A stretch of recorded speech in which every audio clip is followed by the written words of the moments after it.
Coba tanya kanan kirinya, siapkah terima sesuatu yang baru hari ini?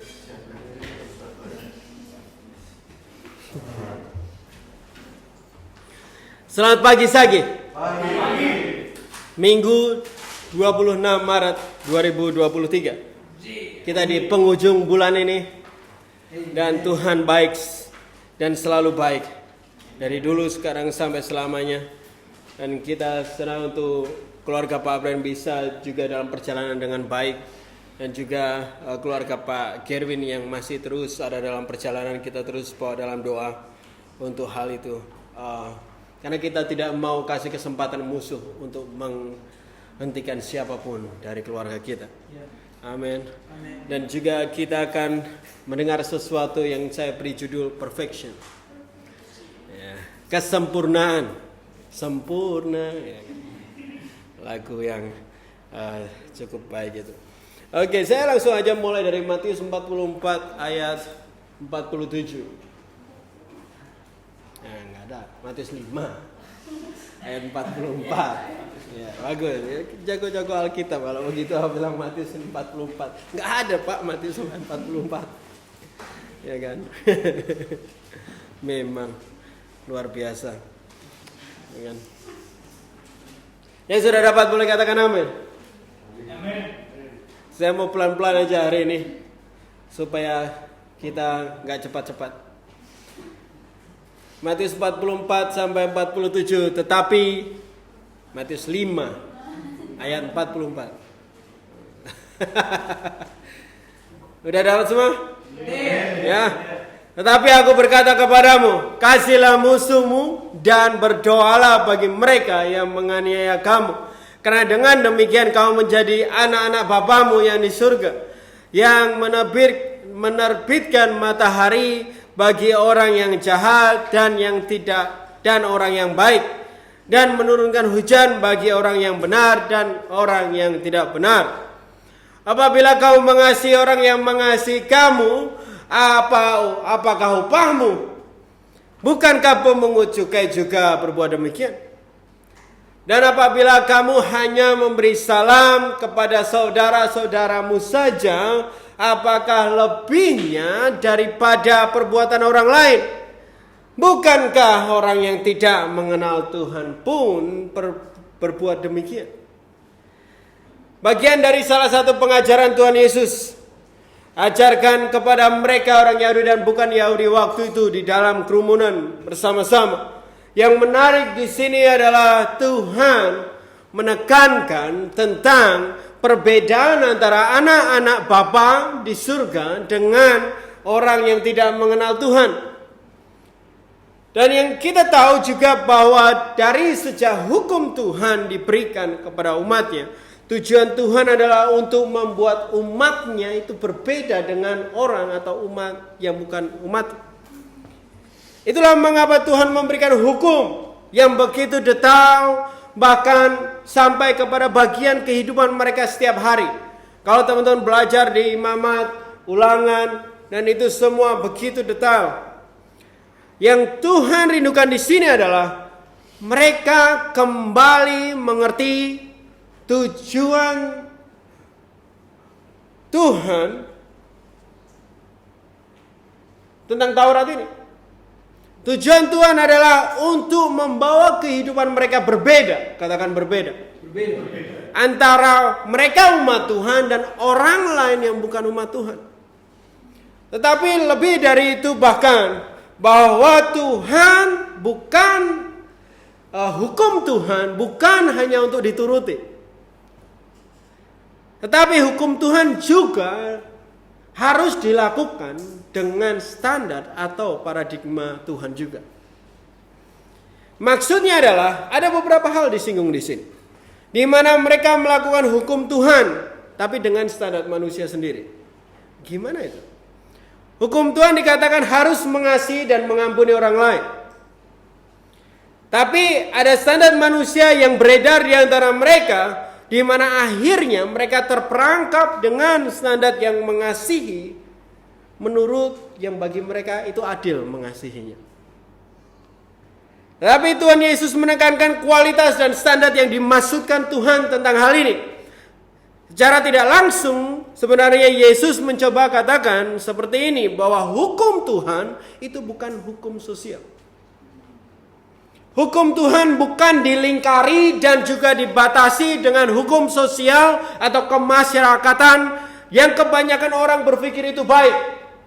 Dan begitulah mereka berpikir, oh itu baik, jadi ya gitulah harusnya dilakukan. Hukum Tuhan bukan hukum dunia. Amin. Bahkan hukum Tuhan bukan hanya untuk membuat orang jadi orang baik. Hukum Tuhan bukan hanya untuk menjadikan kamu dan saya untuk jadi orang baik aja. Kalau mereka mengikuti hukum Tuhan dengan standar sosial saja, apa bedanya mereka dengan orang baik yang tidak mengenal Tuhan? Apa bedanya kamu dengan orang Muslim yang tidak mencuri?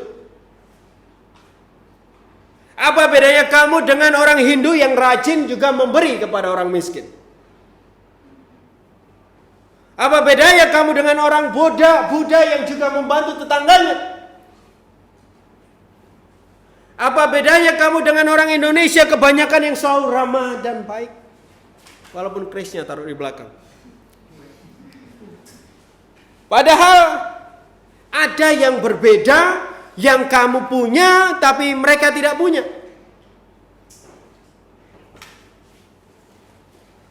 Ada umat Tuhan punya sesuatu dan bangsa lain tidak punya.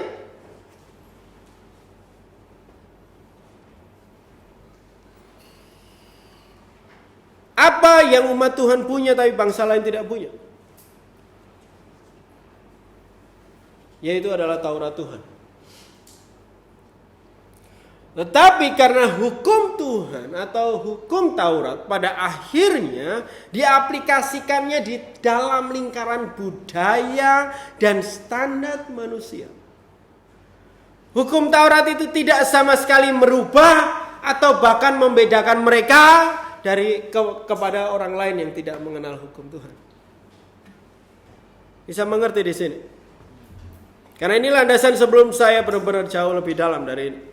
Tuhan menjelaskan hal ini dengan sebuah tujuan. Kalau orang dikatakan bahwa kalau kamu cuma mengampuni orang yang baik sama kamu, ya itu orang lain juga bisa. Memang itulah hukum manusia, tapi Tuhan lebih dalam dari itu. Tujuan Tuhan untuk memberi Taurat yang benar dengan standar pengaplikasian yang benar ada di ayat 48. Dikatakan bahwa ini, karena itu haruslah kamu sempurna sama seperti Bapamu yang di surga adalah sempurna. Tujuannya adalah untuk menjadikan manusia, menjadikan semua mereka umat Tuhan sempurna. Karena sama seperti Tuhan Bapa juga sempurna. Kesempurnaan yang Tuhan mau semua umatnya alami dan setiap umatnya juga miliki di dalam kehidupan mereka. Ini kehendak Tuhan untuk hidupmu adalah supaya kamu jadi sempurna. Tidak kita ditebus tidak untuk hidup seadanya. Kita ditebus tidak untuk hidup seadanya, tetapi untuk menjadi sempurna. Karena memang Tuhan mau kita menjadi sempurna, karena Bapa yang di surga juga sempurna.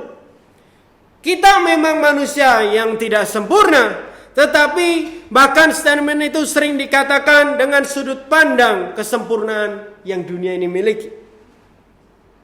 Mari kita lihat yang dimaksudkan di sini. Catat baik-baik hal ini. Kata sempurna dalam bahasa Yunaninya adalah teleios. Artinya adalah akhir atau selesai atau tidak menginginkan hal-hal lain lagi. Karena tidak perlu hal-hal lain lagi. Karena lengkap. Teleios juga bicara tentang lengkap. atau sempurna, dewasa penuh, ya, dan matang. Itulah telios. Ini yang membawa kita bahwa maksud Tuhan adalah untuk setiap kita dapat menjadi sempurna, adalah untuk setiap kita dapat menjadi matang, dapat sampai kepada kedewasaan yang penuh, lengkap dan utuh, full, tidak perlu apa-apa lagi. Dan sering juga diterjemahkan dalam bahasa Indonesia dengan kata tidak bercela. Artinya tidak ada yang kurang. Membayangkan bahwa kehidupan kita itu seperti bentuk atau kayak benda yang terdiri dari banyak bagian, ya. Dan telios adalah saat semua bagian itu utuh dan sempurna, tanpa kehilangan satu bagian pun. Itu, lihat. Jadi saat Yesus katakan, haruslah kamu sempurna, sama seperti Bapamu di surga sempurna. Dia sedang berbicara tentang keutuhan hidup, tentang kematangan hidup, tentang kedewasaan hidup, seturut dengan tingkat kematangan, tingkat kedewasaan, tingkat kesempurnaan Bapa di surga sendiri. Kita lanjut ke Yohanes 17 ayat 23. Yohanes 17.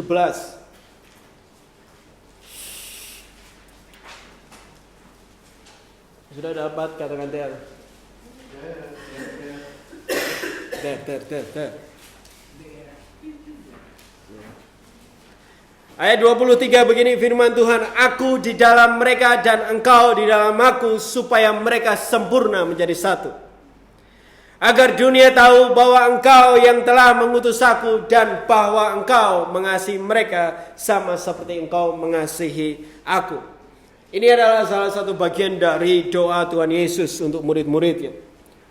Menunjukkan kepada kita bahwa kerinduan Tuhan untuk murid-muridnya. Dia rindu mereka bersatu menjadi sempurna utuh dalam kesatuan.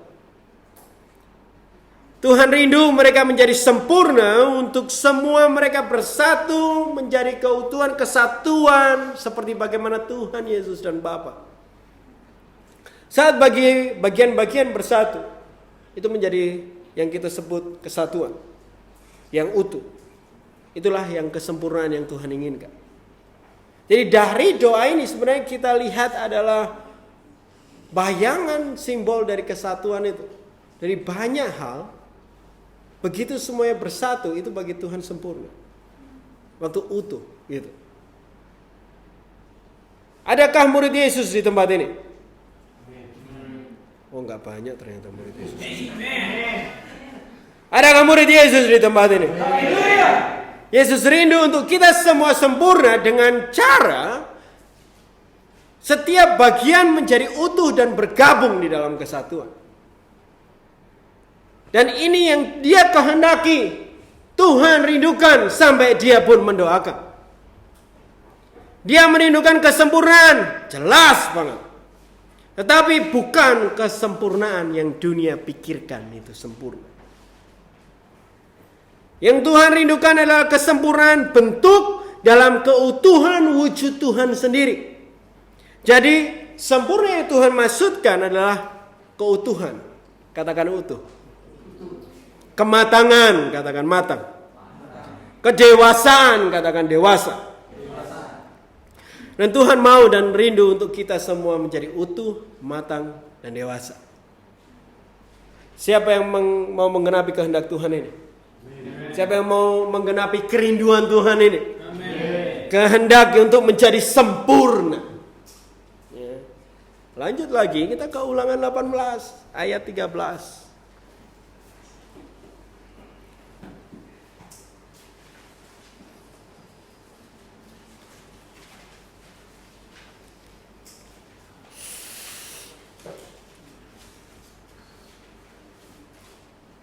Ulangan 18 ayat 13.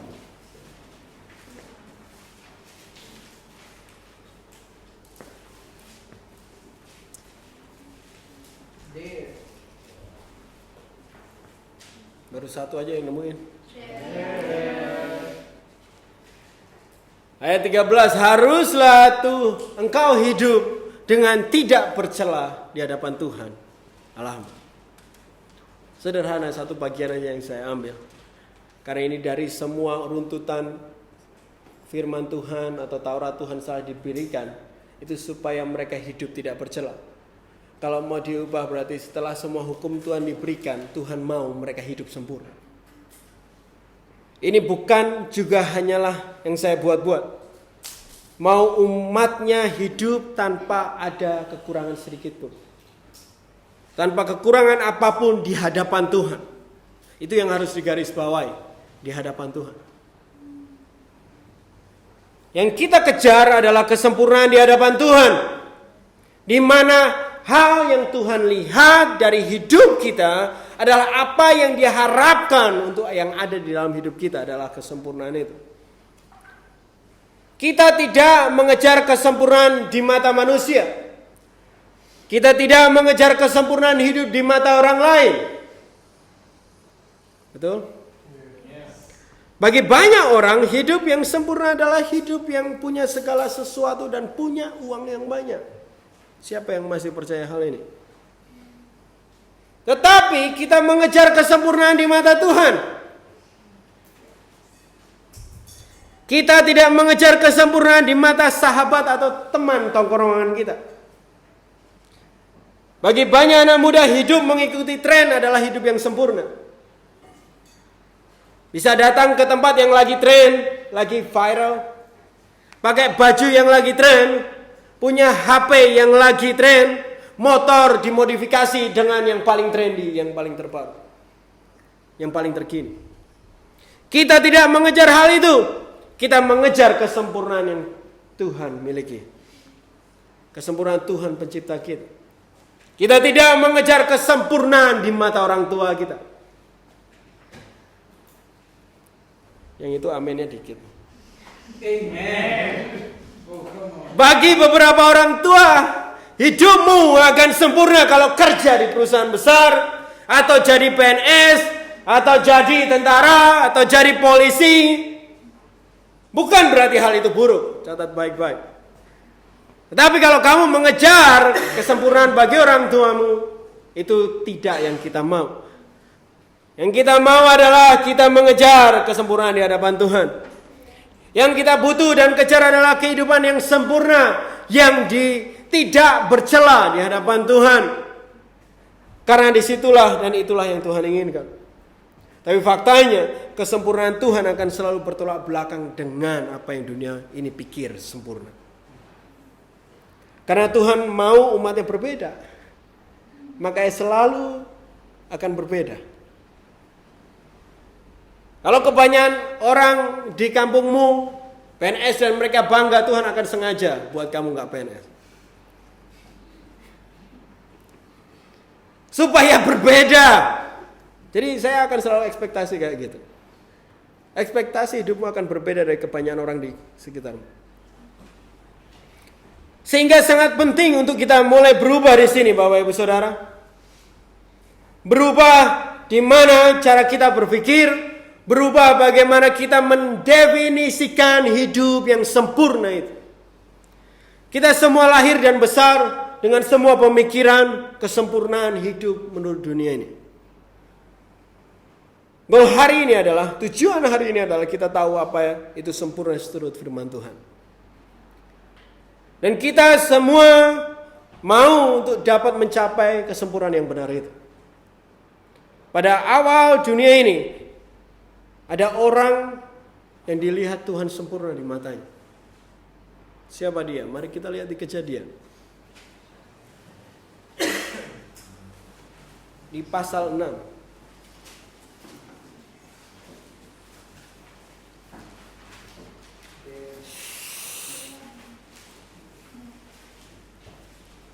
Ayat 9.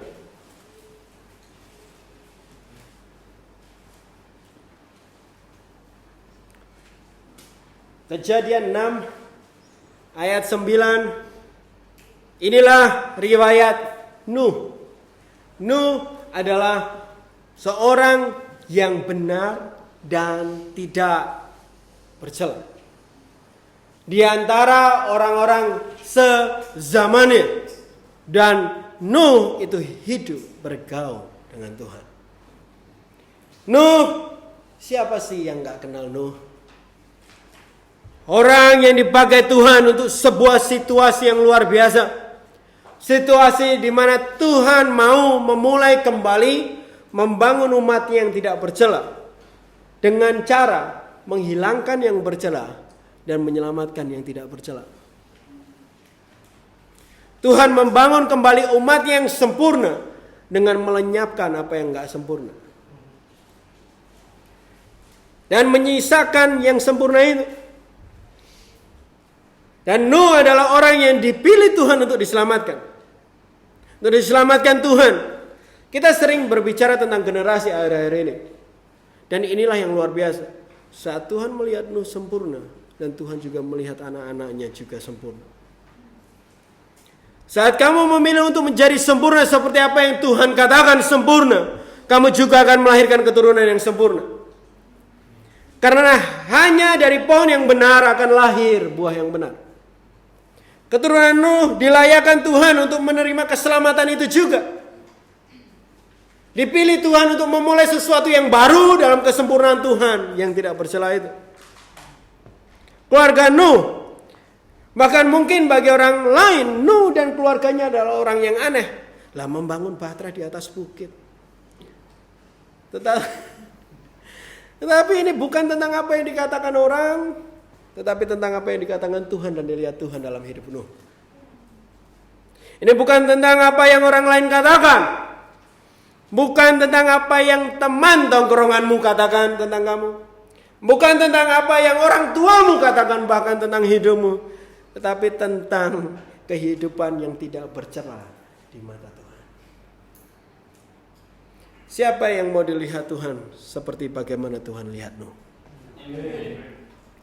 Saat dilihat Tuhan dan Tuhan dapat katakan hidup kita tidak bercela. Hidup kita sempurna. Hidup kita utuh. Yang kita rindukan adalah saat Tuhan lihat. Tuhan lihat Ferdi, orang yang benar dan tidak bercela. Tuhan lihat Betran, orang yang benar dan tidak bercela. Tuhan lihat Desta, orang yang benar dan tidak bercela. Tuhan lihat Sony, orang yang benar dan tidak bercela. Orang lihat mungkin tidak, tapi kalau Tuhan lihat Widi, orang yang benar dan tidak bercela. Orang lihat Bu Nancy, orang yang benar dan tidak bercela. Serapanya yang rindu kalau Tuhan lihat hidupmu dan ditemukan tidak bercela. Ya. Kita ke Amsal 11 ayat 20.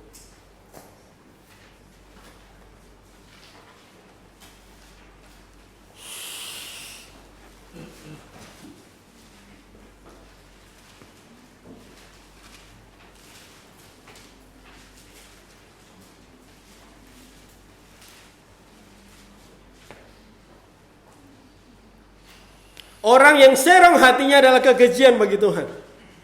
Tetapi orang yang tidak bercela jalannya dikenannya. Saya ulangi lagi. Ayat ini simpel banget. Orang yang serong hatinya adalah kekejian bagi Tuhan. Tetapi orang yang tidak bercela jalannya dikenannya. Ini adalah harapan kita. Saat kita ditemukan tidak bercela di hadapan Tuhan. Adalah harapan saat kita ditemukan dan dilihat Tuhan sempurna. Bahwa jalan kita atau dirubah jadi hidup kita berkenan bagi Tuhan. Di dalam terjemahan lain ayat ini juga dikatakan Tuhan mengasihi orang yang tidak bercela. Tuhan sayang sama mereka yang hidup sempurna di hadapan Tuhan. Tuhan mengasihi kehidupan sempurnanya umatnya sendiri. Dia mengasihi Nuh dan keluarganya sehingga mengeluarkan mereka dari hukuman Tuhan sendiri. Dia mengasihi Lot dan keluarganya sehingga mereka luput dari hukuman Tuhan bagi Sodom dan Gomora. Dan dia, Tuhan kita, mengasihi kamu yang benar dan tidak bercela sehingga dia akan selamatkan kamu dari murkanya sendiri akan dunia ini. Ini tentang kasih yang menyelamatkan. Kasih yang membawa kehidupan bagi mereka yang hidup sempurna di matanya. Tetapi tidak mencoba sempurna supaya orang melihat dan mengakui kamu sempurna. Tetapi kita mau sempurna supaya pada akhirnya kita beroleh keselamatan dari Tuhan. Karena Tuhan lihat kita tidak bercela.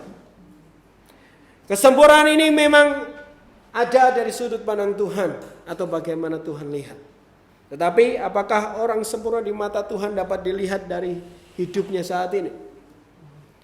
Apakah kita bisa mengidentifikasi orang yang Tuhan katakan sempurna? Ini tandanya 1 Korintus 2.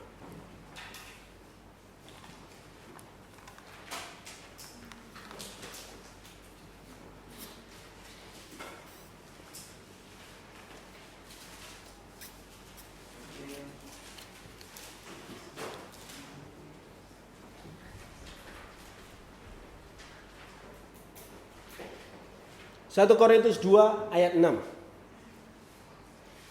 Sungguh pun demikian kami memberitakan hikmat di kalangan mereka yang telah matang.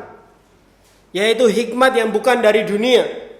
Dan bukan dari penguasa-penguasa dunia ini. Yaitu penguasa-penguasa yang akan ditiadakan. Dikatakan di sini ada kata-kata mereka yang telah matang. Telah ada di dalam kedewasaan yang memiliki hikmat bukan dari dunia dan menerima hikmat yang bukan dari dunia juga. Mereka yang telah bertumbuh dewasa seturut dengan Tuhan adalah orang-orang yang memiliki hikmat. Bahkan bukan dari penguasa dunia ini. Atau orang-orang hebat dunia ini. Ini adalah tanda yang menyertai orang-orang yang bertumbuh kepada kedewasaan dan kematangan di dalam Kristus. Waktu orang-orang ini berbicara, mereka akan berbicara hal-hal yang bahkan cenderung berlawanan dengan hikmat dunia. Tetapi benar. Pernah ketemu sama orang-orang ini? Pernah? Saya pernah. Sampai hari ini saya selalu bertemu mereka. Dan pemikiran mereka selalu memberikan hikmat yang begitu luar biasa. Seperti memberi cahaya langsung ke pikiran kita. Ke mata kita. Gitu. Karena memang kebenaran Tuhan dan hikmat Tuhan adalah terang. Firman Tuhan di dalam praise and worship kita hari ini. Yang akan membantu mata kita untuk melihat dengan benar segala sesuatu dan segala situasi. Karena mereka juga menerima hikmat yang bukan dari dunia. Orang-orang yang matang ini. Mereka bertumbuh di dalamnya dan hikmat itu ada di dalam mereka. Sehingga apa yang keluar dari mereka adalah hikmat yang benar itu. Dan hikmat itu adalah terang itu. Ini adalah tanda mereka yang telah matang dan dewasa. Mereka mampu menerima hikmat yang benar. Dan hidup dengan firman dan hikmat yang benar juga. Kematangan, kedewasaan, dan kesempurnaan ini tidak bersinggung langsung dengan usia hidup. Artinya, kalau tua belum tentu dewasa dalam mata Tuhan. Tetapi ini bersinggungan langsung dengan usia hidup kita berjalan sama Tuhan. Semakin lama dan semakin sering kita berjalan di dalam hikmat yang benar, hidupmu dipenuhi dengan hikmat itu. Dan kamu akan bertumbuh menjadi mereka, orang-orang ini. Orang-orang yang matang, orang-orang yang dewasa, yang mampu menerima hikmat yang benar dan juga memberikan hikmat yang benar. Siapa yang mau terus bertumbuh kepada kesempurnaan Tuhan? Amen. Saya beri caranya. Ya kan? Supaya ada resepnya. Resepnya harus diingat, taruh di dinding kamar. Matius 19 ayat 21.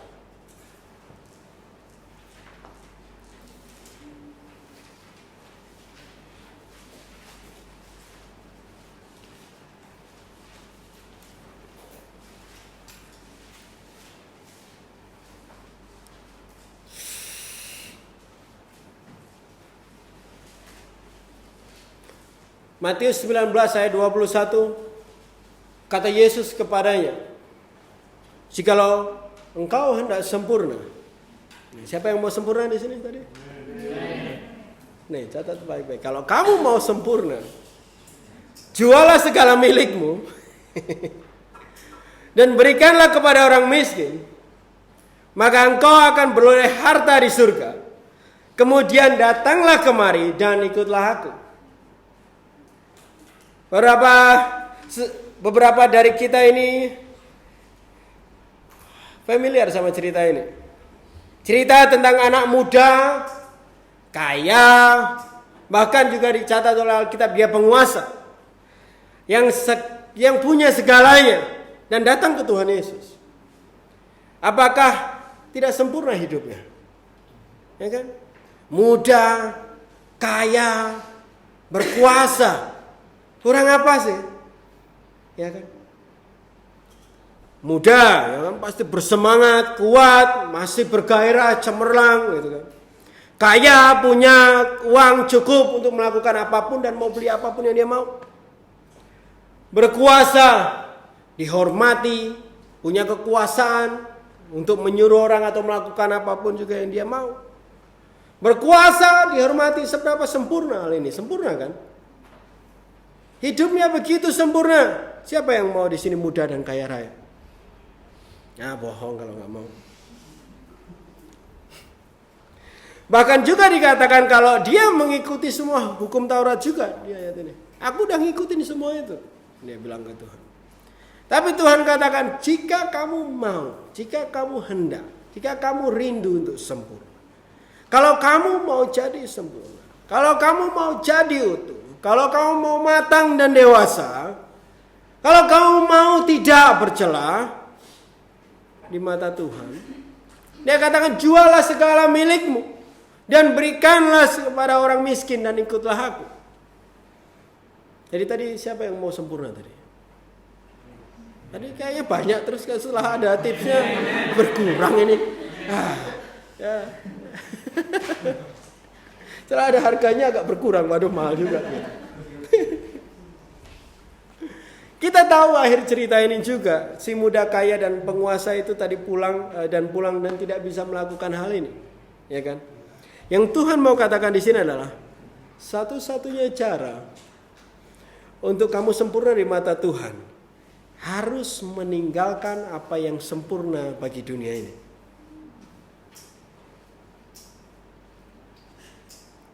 Saya ulangi lagi. Satu-satunya cara untuk kamu sempurna di mata Tuhan harus meninggalkan apa yang sempurna bagi dunia ini, apa yang sempurna bagi pikiranmu sendiri, apa yang sempurna bagi orang tuamu, apa yang sempurna bagi sekitarmu. Keadaan hidup si muda ini sempurna di mata manusia. Tapi dia harus meninggalkan itu semua. Harus meninggalkan kesempurnaan yang dunia ini katakan sempurna untuk dapat sempurna di mata Tuhan. Beberapa dari kita masih bergumul dalam hal ini. Saya pun juga yang bergumul di dalam hal ini, katakan amin. Mau sempurna di mata Tuhan tetapi di pikiran masih aja tarik ulur, maju mundur tentang kesempurnaan yang kita pikir itu sempurna. Yang kita mau sesempurna itu hidup kita. Yang kita mau terjadi dalam hidup kita. Dan tanpa kita sadari pikiran itu sebenarnya terbentuk oleh kesempurnaan dunia ini. Tinggalkan kesempurnaan dunia dan ikutlah Tuhan. Itu yang sebenarnya Tuhan Yesus sedang katakan ke anak muda ini. Hidupmu sempurna tapi menurut dunia. Tinggalkan itu, ikut aku. Kemanapun, ikut kemanapun yang Tuhan mau. Ke dalam apapun yang Tuhan kehendaki. Tidak ada orang yang sempurna. Ungkapan itu sering. Tidak ada orang yang sempurna. Betul. Tetapi tidak ada orang yang tidak bisa jadi sempurna di mata Tuhan. Tidak ada orang yang sempurna. Betul. Tetapi bukan berarti tidak satupun kita tidak bisa jadi sempurna. Ungkapan tidak ada orang yang sempurna kadang juga hanya sering digunakan untuk menutupi hati yang tidak mau kehilangan hidup sempurnanya yang mereka miliki dan yang mereka percaya. Orang muda ini bisa menjadi sempurna, betul? Tuhan kasih caranya. Kalau kamu mau sempurna, ini caranya. Bisa. Hanya dia tidak mau membayar harga untuk jadi sempurna itu. Hanya saja tidak banyak orang mau meninggalkan paradigma, pemikiran, kesempurnaan dirinya sendiri yang terbentuk dari kesempurnaan dunia ini. Dunia ini ajarkan hidupmu. Hidup yang sempurna adalah hidup yang punya segala sesuatu. Dunia ini ajarkan hidup yang sempurna itu bisa melakukan segala sesuatu yang kita suka. Dunia ini ajarkan hidup yang sempurna itu adalah hidup yang bisa beli apapun yang kamu mau. Dan masih banyak lagi. Apakah kita mau meninggalkan itu dan mengikut Tuhan hari ini?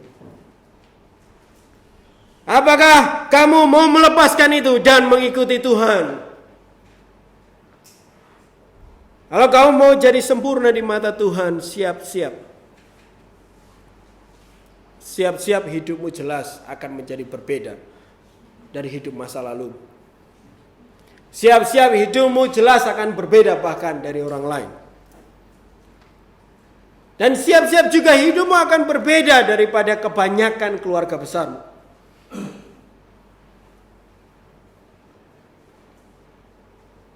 Jadi caranya adalah tinggalkan, lepaskan, jual, dan ikutilah kehendak Tuhan. Ikuti aku. Ikuti apa yang Tuhan mau. Ikuti Tuhan kita. Masih mau jadi sempurna? Filipi 3 ayat 12.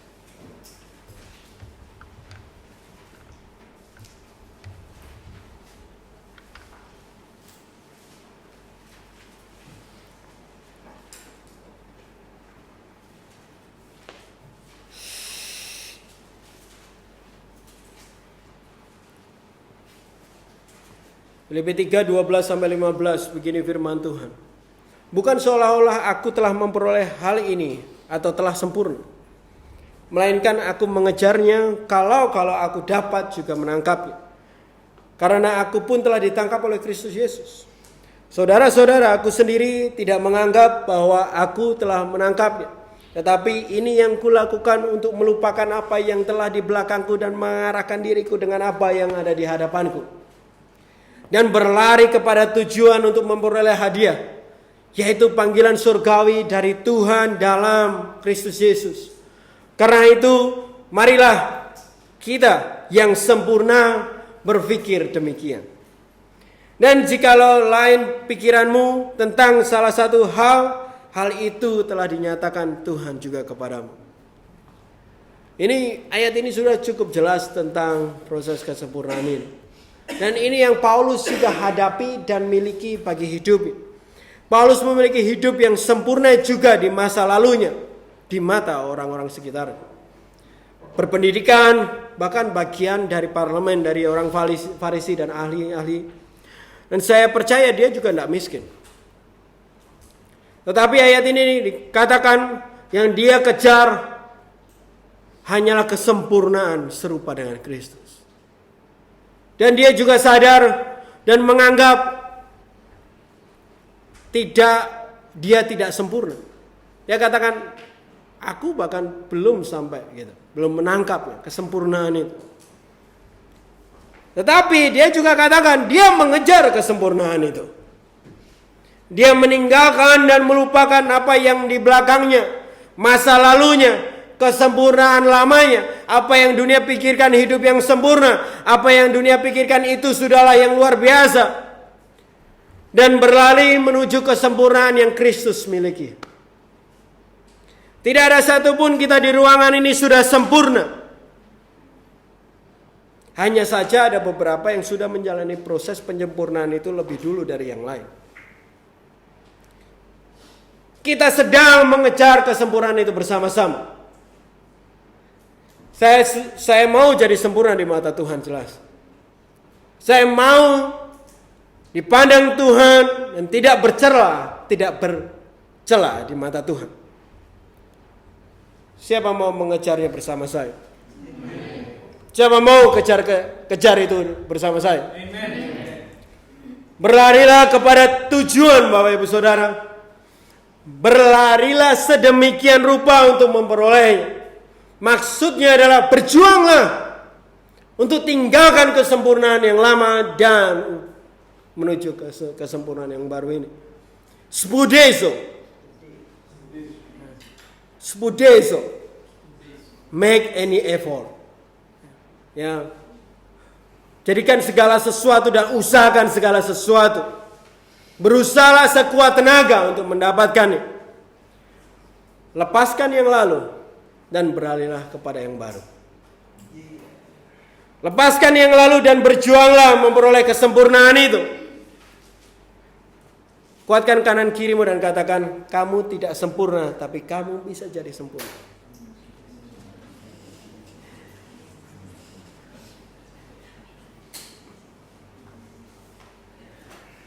Katakan lagi sama kanan kirimu, yuk lari sama aku.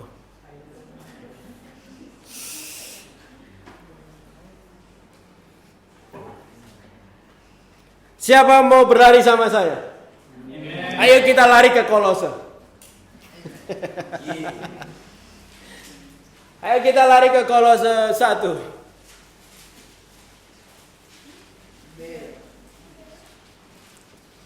Kolose 1 saya mulai dari ayat 28.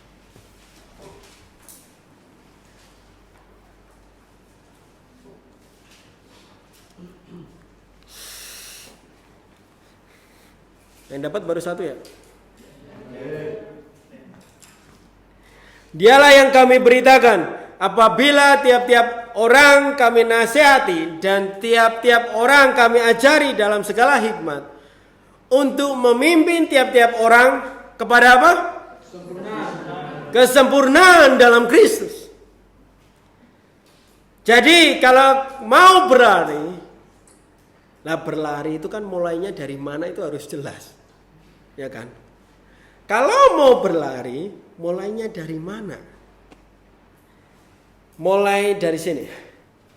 Dari mendengar, katakan mendengar. Dan melakukan apa yang diberitakan tentang Kristus ke dalam hidup. Tuhan sendiri meletakkan orang-orang di dalam hidup kita. Orang pilihannya. Untuk mengajari kita. Untuk menasihati. Untuk menguatkan kita dalam hikmat Kristus. Untuk memimpin setiap orang kepada kesempurnaan pada Kristus ini. Kita mau berlari, tapi tidak sembarangan berlari. Kita harus dengar dulu tujuannya. Kita harus dengar dulu arahnya. Sehingga Tuhan menaruhkan orang-orang yang akan membantu kita untuk melihat tujuan yang benar dan arah berlarinya yang benar. Supaya pada akhirnya kita berlari ke tujuan yang benar juga. Itulah maksudnya. Bahkan di ayat yang kita suka dari pelayanan ini di Efesus 4, dikatakan Tuhan memilih dan menetapkan orang-orang ini. Mereka yang berperan dan menduduki tempat-tempat khusus. Ada rasul-rasul, ada nabi-nabi, ada penginjil, ada gembala-gembala, ada pengajar-pengajar untuk apa? Dikatakan di ayat 14 Efesus 4, catat aja. Dikatakan sampai kita semua. Kita semua. Supaya mencapai kesatuan iman, artinya bahwa supaya kita mencapai dalam kepercayaan yang sama. Percayaan akan tujuan yang sama. Kepercayaan akan apa itu sempurna yang sama. Apa itu kepenuhan dan kedewasaan yang sama. Dan pengetahuan yang benar tentang Tuhan. supaya semua juga dapat kedewasaan penuh. Atau tadi kesempurnaan penuh. Atau tadi keutuhan itu. Sampai kepada tingkat keutuhan dan kesempurnaan yang sesuai dengan Kristus sendiri. Karena di Matius tadi bilang bahwa supaya kita sempurna, supaya kita utuh, supaya kita bisa dewasa, karena Tuhan juga seperti Tuhan, seturut Tuhan. Dan Tuhan naruhkan orang-orang itu. Tuhan sendiri menaruhkan mereka untuk menolong setiap kita berlari ke tujuan yang benar. Tujuan yang adalah kesempurnaan dalam kepenuhan Kristus. Kira-kira orang-orang ini sempurna nggak? Gembala-gembala ini sempurna nggak? Tidak. Tapi tidak di matamu. Faktanya mereka ditempatkan Tuhan untuk membawa orang sempurna. Berarti hidup mereka dilihat Tuhan sempurna. Bisa ngerti? Mereka orang yang sempurna bagi tugas ini. Itulah kenapa mereka dipanggil. Tidak satu pun kami memilih jadi gembala. Tetapi kami dipilih oleh Dia yang melihat hidup kami. Tidak satu pun kami rasa mampu untuk melakukannya. Tapi Dia memilih dan menempatkan dan memampukan. Ingat ayat pertama kita hari ini, Matius 5. Sebagian besar terjemahan akan memberikan judul antara Yesus dan hukum Taurat. Yesus datang tidak untuk mentiadakan hukum Taurat, tetapi untuk menggenapinya. Semua orang tahu itu, tapi nggak ngerti benar-benar maksudnya. Maksudnya adalah Yesus datang untuk memperlihatkan seperti apa seharusnya hukum itu dihidupi. Orang-orang yang dipilih Tuhan di dalam hidupmu untuk memimpin engkau, ditempatkan Tuhan di dalam hidupmu bukan untuk menggantikan Alkitab dan firman Tuhan. Tetapi mereka ada untuk memperlihatkan seperti apa hidup firman atau seperti apa firman yang dihidupi itu seharusnya. Gimana firman itu di dalam pernikahan? Gimana firman itu waktu pacaran? Gimana firman itu diaplikasikan waktu kamu sakit? Gimana firman itu diaplikasikan untuk membesarkan anak-anak? Gimana firman itu bahkan diaplikasikan untuk menjalankan usaha? Dan Yesus memperlihatkan itu. Tuhan menempatkan Yesus bagi umat Israel untuk memperlihatkan itu. Dan Tuhan menempatkan orang-orang yang khusus di dalam hidup kita untuk memperlihatkan hal itu juga.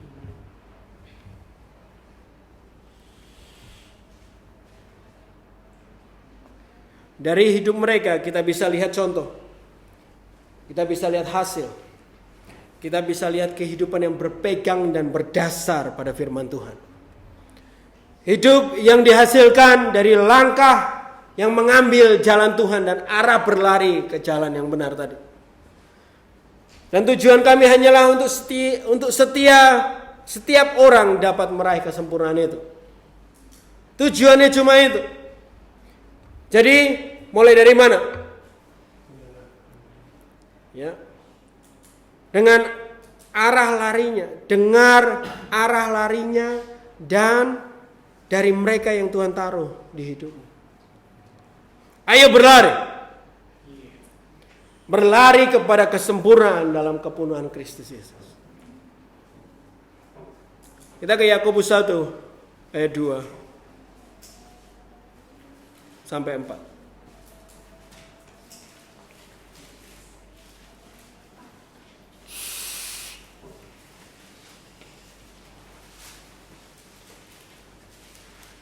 Sudah dapat?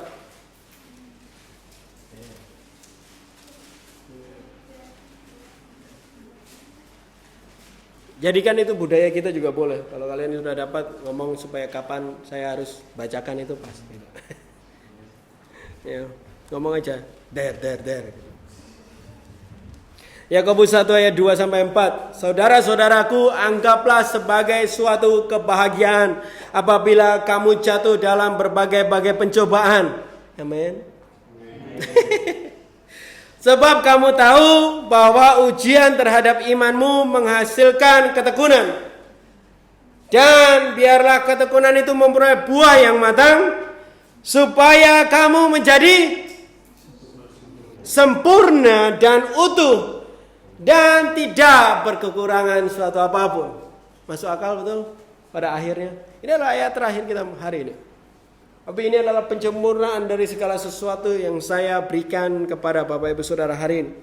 Untuk lebih dalam konteks ini, setiap Bapak Ibu Saudara bisa membaca kembali Yakobus 1 ini dan merenungkannya di rumah. Yakobus melihat kehidupan manusia ini seperti sebuah puing-puing yang hancur karena dosa dan karena kesalahan yang ada di dunia ini. Tetapi di dalam proses pertumbuhan bersama Tuhan, puing-puing itu dan pertumbuhan bersama firman-Nya mulai dikembalikan satu dan demi satu menjadi kesatuan yang utuh seperti bagaimana Kristus. Karena kita adalah gambarannya. Dan dunia menghancurkan gambaran itu. Dan firman dan Tuhan sendiri sedang membantu kita mengembalikan gambaran itu. Saya ngerti? Tetapi poin saya untuk ayat ini adalah pencobaan yang datang dan ada di hidupmu adalah peluang untuk kamu bertumbuh kepada kesempurnaan. Maksudnya adalah saat pencobaan itu datang adalah kesempatan untuk melatih dirimu untuk memilih apakah arah lari dunia atau apakah arah lari Kristus. Apakah cara dunia, apakah cara Kristus? Apakah cara yang sama kebanyakan orang dunia ini ambil? Apakah cara yang telah Tuhan miliki dan berikan kepada kita? Saat orang memperlakukanmu gak adil, menghina kamu mungkin atau tidak menganggap kamu atau juga memperlakukan engkau tidak baik, adalah kesempatan untuk kamu bertindak tidak seperti mereka. Saat keadaan sakit adalah kesempatan untuk kamu mengambil langkah yang benar untuk menaruh pengharapan kepada Kristus dan kuasa Kristus. Makanya kalau sakit tetaplah datang ke gereja supaya kita bisa berdoa.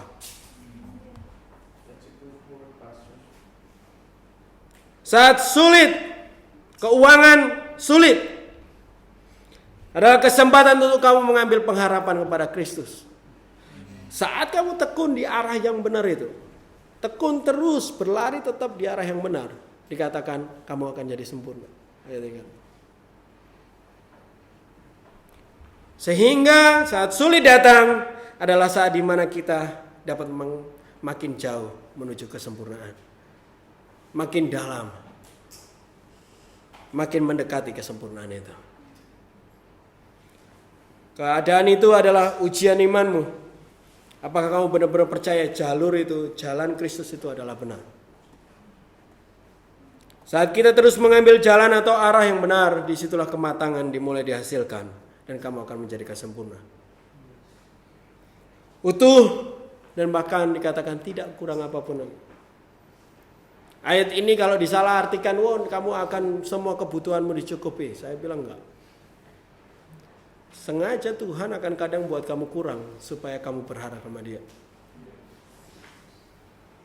Supaya kamu jadi berbeda. Kurang tapi kok tetap bersuka cita ya. Kita tidak sempurna, tetapi kita akan menjadi sempurna. Kita tidak sempurna, tapi kita akan sempurna dan utuh di dalam gambar Kristus yang dimiliki bagi kita. Dan dari orang-orang yang sempurna, terbangunlah tubuh Kristus yang sempurna. Hanyalah pertumbuhan Bapak Ibu Saudara yang akan menjadikan gereja ini bertumbuh. Hanyalah pertumbuhan Bapak Ibu Saudara yang akan menjadikan gereja ini juga terus dewasa. Dan hanya orang dewasa yang dapat melakukan hal-hal yang besar. Hanya gereja yang dewasa yang akan menjangkau dunia. Karena tentara bukanlah anak 6 tahun. Tuh. Hanya mereka yang dewasa dan kuat dan utuh yang dapat dipakai Tuhan lebih lagi. Menjadi alat yang berfungsi bagi Tuhan. Menjadi gereja yang berfungsi bagi rencana Tuhan untuk 70 negara, 70 bangsa yang kita belajar kemarin Kamis. hanya mereka yang utuh dan sempurna ini. Jadi kita tidak memandang satu dengan yang lain dengan kesempurnaan dunia. Tapi kita mau jadi sempurna seperti yang Tuhan mau mulai hari ini. Siapa mau berlari sama saya ke kesempurnaan ini? Tinggalkan yang lalu, tinggalkan kesempurnaan yang lalu. Kesempurnaan yang Tuhan miliki bagi engkau ada di dalam hidup kita. Mari kita berdoa. Tuhan, terima kasih untuk hari ini. Terima kasih untuk kesetiaan yang Kau beri bahkan kepada firman-Mu dan di dalam firman-Mu hari ini. Sungguh indah bagaimana Engkau menata hidup kami melalui firman yang Kau berikan untuk menjadikan kami umat yang spesial di mata-Mu dan di waktu bersamaan menjadi berbeda di dalam dunia ini. Tuhan, ajar kami untuk tekun, mengambil arah yang benar dan mendengar dari orang-orang yang Kau taruhkan dalam hidup kami. Untuk apa yang mereka katakan menjadi arah yang akan kami ambil dan kami mau berlari sekuat tenaga, berjuang sepenuhnya untuk memperolehnya. Hari ini Tuhan kami mengucap syukur untuk semua waktu dan kesempatan yang Kau berikan untuk kami ada di dalam Engkau. Yang berdoa untuk seluruh keluarga kami yang tidak ada di Jogja hari ini. Tuhan, jaga mereka seperti bagaimana Engkau menjaga kami. Dan juga berbicara kepada mereka seperti Engkau berbicara kepada kami. Terima kasih Tuhan, kami berdoa di dalam nama Tuhan Yesus. Haleluya. Amin. Selamat hari Minggu, Tuhan memberkati.